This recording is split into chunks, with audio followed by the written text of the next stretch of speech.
एक बहुत बड़ी गुत्थी और पहेली सुलझाई गई है सिर साहब आपके एनालिसिस की वजह से, क्योंकि सभी हैरान थे कि पाकिस्तान पर इतनी मेहरबानियाँ, इतनी इनायात, नवाजिशात यकदम कैसे होना शुरू हो गई। बहुत से सवाल उठ रहे थे ऑयल एक्सप्लोरेशन के हवाले से भी। अब आपने जो भारत की सिचुएशन बताई है, भारत इस वक्त डबल ट्रबल में है।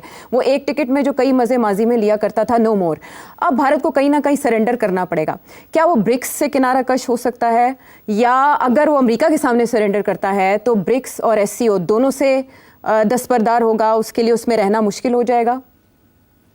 नहीं, SCO is not a problem, BRICS is the problem. और इंडिया ब्रिक्स नहीं छोड़ेगा। इंडिया वापस जाएगा अमेरिका के पास रीनेगोशिएट करने, तो फिर हाथ पैर जोड़ेगा वहां और फिर कोई कमिटमेंट्स करेगा। मगर क्या करेगा, डोनाल्ड ट्रंप मानेगा या नहीं मानेगा, आई कांट से। वो तो बहुत सख्त डील करने की कोशिश करेगा। तो ये एक क्राइसिस है इंडिया के लिए। It's not going to be easy to get out of this crisis. तंग करेगा। मगर बात ये है कि पाकिस्तान को भी जरा सोचना चाहिए।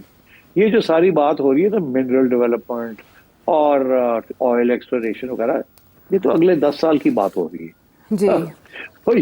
तो ये अभी कोई फायदा नहीं होने वाला। डोनाल्ड ट्रंप के तो सिर्फ 3 साल रह गए हैं और इसने री इलेक्ट फैक्टर नहीं होना। तो ये तो इस वक्त सिर्फ पाकिस्तान के साथ तो आई थिंक शॉर्ट टर्म इसको इस्तेमाल कर रहा है to put pressure on India, counter को एक फॉइल की तरह, जो इंडिया को सेट करने के लिए, टाइट करने के लिए पाकिस्तान के साथ, जैसे कहते हैं ना, फुटसी खेल रहा है। बाकी I don't think there is much here for Pakistan. अगर इनको मिल जाती है डील एट 15%, बहुत अच्छा है। आपके exports to America will rise and that's a good thing. But क्या ये is it a major concession? I think ये इंडिया जब ये देखेगा तो India will go renegotiate. India can't afford to allow Pakistan to be at 15% or 19% and India at 25%. फिर ऊपर वो और भी टैक्सेस हैं and so on. Alternate markets की तरफ को ज्यादा ऑल्टरनेट मार्केट्स की तरफ नहीं जाएगा इंडिया यूके के साथ, जैसे अभी विजिट कंप्लीट किया नरेंद्र मोदी जी ने, और उसके अलावा यूरोप, क्योंकि कहा जा रहा है कि टोटली डिपेंडेंट नहीं है चाइना की तरह एक्सपोर्ट्स पर इंडिया। नहीं, देखिए ऐसी नहीं बात। इंडिया की, America is the biggest market for India. India तो अफ्रीका में भी एक्सपोर्ट करता है, मिडिल ईस्ट में भी करता है, हर जगह पे करता है।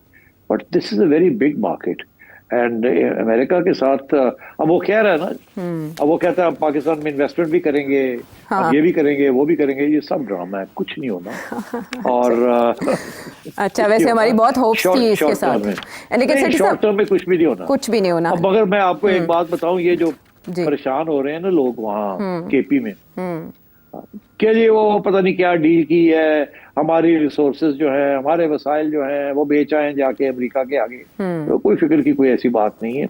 ये अभी तो मिनरल डेवलपमेंट के लिए, अगर आपको रेको डिक के लिए 10 साल लग गए हैं उसको चलाने में, अभी तक चली नहीं है, पता नहीं है कि 3 साल 4 साल के बाद जाके वो कुछ ना कुछ होगा वहाँ। तो ये अभी इतनी कोई इन्वेस्टमेंट लंबी चौड़ी आने वाली नहीं है और बड़े मसाइल भी होंगे। मगर ये सिर्फ इस्तेमाल किया जा रहा है नॉकआउट टू रीनेगोशिएट और इंडिया के ऊपर प्रेशर डालने के लिए। तो केपी वालों को ज्यादा, ये जो गवर्नमेंट केपी की है वो फिक्रमंद है कि जी आपने कुछ नए कानून बना दिए मिनरल डेवलपमेंट के, ये वो वगैरह। ये लॉन्ग टर्म की बातें हैं, ये शॉर्ट टर्म की बातें नहीं है। अलबत्ता ये जरूर है कि फेडरल गवर्नमेंट ये चाहेगी कि मिनरल्स में और एक्सप्लोरेशन होनी चाहिए, जैसे रेकोडिक का है, और भी होनी चाहिए, केपी में भी होनी चाहिए, बलूचिस्तान में भी होनी चाहिए। मगर these are long term projects. But Donald Trump as acting, वो ऐसे एक्ट कर रहा है जैसे कल को कुछ होने जा रहा है और इंडिया उड़ जाएगा। ठीक, अच्छा, लेकिन सिट साहब फिर हमारे वज़ीर ख़ारिजा, हमारे नायब वज़ीर आज़म इसहाक डार मार्को रूबियो से मिलते हैं, फिर थोड़े दिन बाद उनके साथ फ़ोन पे भी बात होती है, फिर कहा जाता है दिनों की बात है डील। तो कोई जो डील हुई है उसकी तफसीलात कब तक आ जाएंगी सामने? अगर अमेरिकन प्रेसिडेंट ने हमें ऑयल के हवाले से बताया, पाकिस्तानी हुकाम हमें क्या बताएंगे? औरंगज़ेब हमारे वज़ीर ख़जाना वहाँ बात कर रहे हैं। आप देखिए ना, उन्होंने कोई बात नहीं बताई, कोई डिटेल नहीं दिया, क्योंकि ये नेगोशिएशंस जो हैं ये बड़ी डिटेल में है ना, आइटम वाइज।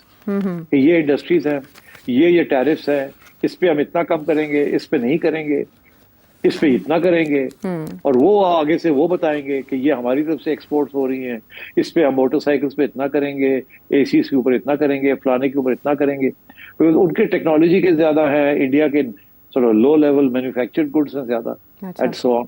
तो ये तो पूरे डिटेल जो है ये आने चाहिए ना बाहर। बट अभी तक हमारी हुकूमत ने हमें कोई डिटेल नहीं दी है। हमें तक तो ये भी नहीं पता कि 19% लगा हमारे ऊपर या 15% लगा है। अच्छा। अभी मैं बात कर रहा था किसी बिजनेसमैन से, वो इंतजार में है कि हमें पता तो लगे कि क्या टैरिफ होंगे ताकि हम तैयारी करें। क्योंकि अमेरिकन बायर्स जो हैं वो उन्हें पता चल गया है कि इस वक्त गड़बड़ होने जा रही है इंडिया के साथ, तो ऑलरेडी पाकिस्तानी बिजनेसमैन के साथ बातचीत पे शुरू हो गए कि अच्छा ये बताएं कि अगर हम इंडिया से ना लें तो आपसे लें तो क्या होगा। अच्छा आप ये बताएं कि चाइना से तो ऑलरेडी प्रॉब्लम है, हमने आउटसोर्स करना है, अब इंडिया से भी नहीं मंगवा सकते, तो आप बताएं क्या हमें आप सोर्सिंग कर सकते हैं, आप ये चीज लेके दे सकते हैं, ये बनवा के दे सकते हैं, जो पहले उन्होंने नहीं किया। अच्छा। तो ये एक बहुत बड़ी अपॉर्चुनिटी डेवलप हो रही है। मगर जितनी जल्दी पाकिस्तान को पता चलेगा, पाकिस्तान की बिजनेसमैन को पता चलेगा कि ये आइटम जो हैं ये अब चाइना से नहीं जाएंगे, ये इंडिया से नहीं जाएंगे, या अगर जाएंगे तो बड़े महंगे होंगे रिलेटिवली, तो हम यहाँ इसको फीजिबिलिटी करें, क्या हम यहाँ बना सकते हैं पाकिस्तान में कि नहीं, या हम कहीं से खरीद के, सेंट्रल एशिया से खरीद के कुछ चीजें, ईरान से कुछ चीजें खरीद के इधर उधर से और यहाँ लेके आए, उसको असेंबल करें, उसको बनाएं, तो क्या हम एक्सपोर्ट कर सकते हैं कि नहीं। ये बहुत बड़ी अपॉर्चुनिटी बन सकती है, मगर इसके लिए बड़ी डिटेल के साथ गवर्नमेंट को शेयर करनी पड़ेगी इंफॉर्मेशन, एंड पाकिस्तानी बिजनेसमैन को डिटेल में वर्किंग करनी पड़ेगी कि चाइना कहाँ कहाँ हिट हो रहा है, इंडिया कहाँ कहाँ हिट हो रहा है, क्या हम कुछ कर सकते हैं, उसको रिप्लेस कर सकते हैं कि नहीं। अच्छा, ऐसे में ऐसी खबरें भी आना शुरू हो गई हैं कि इंडियंस कुछ कॉशियस हो गए हैं, उनकी जो मुख्तलिफ मिनिस्ट्रीज हैं जो रेलेवेंट हैं वो ये कह रहे हैं कि दे हैव टेकन नोट, इससे ज़्यादा बात नहीं की जा रही, तबसरा नहीं किया जा रहा, लेकिन जो परचेज है या जो इंडियन स्टेट रिफाइनर्स हैं उन्होंने रशियन ऑयल परचेजेस को पॉज कर दिया है। इसके अलावा जो वो परचेज करने जा रहे थे SU-57, उसके बजाय ये गौर किया जा रहा है कि ज़्यादा एडवांस टेक्नोलॉजी ले ली जाए अमेरिका से, F-35। सो क्या अमेरिकी दबाव रशिया से इंडिया को दूर कर देगा? नहीं, देखिए रशियन टेक्नोलॉजी तो बहुत पीछे है ना, चाइनीज इज नॉट अवेलेबल इस वक्त। इस इंडिया ने इसी वक्त they have to decommission many of their old MiGs. It's example मैं दे रहा हूँ।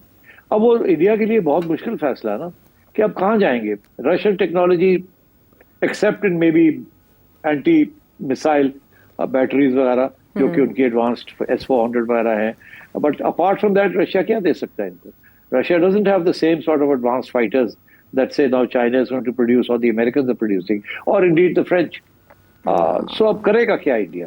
और वो डीकमीशन कर रहा है अपने पुराने मिराज जो हैं पुराने हो गए उनके, और जो मिग्स हैं वो तो अब उन्होंने तो राफेल के अंदर इन्वेस्टमेंट की थी, मगर राफेल जो है वो पिट गया है। अच्छा, अब हाँ डिबेट चल रही है कि राफेल पिट गया है या इंडियन एयरफोर्स पिट गई। मेरा तो ये है कि इंडियन एयरफोर्स पिट गया, राफेल नहीं पिट गया। Rafale is a fantastic aircraft and it's a 4.5 generation aircraft. इनको समझ नहीं आई हमने जो किया है। ये F-35 के साथ मसला नहीं हल होगा इनका जी। और अगर F-35 की तरफ जाना है इन्होंने तो फिर तो बहुत बड़ी कमिटमेंट करनी पड़ेगी ना। अमेरिका तो आपको पता है वो फिर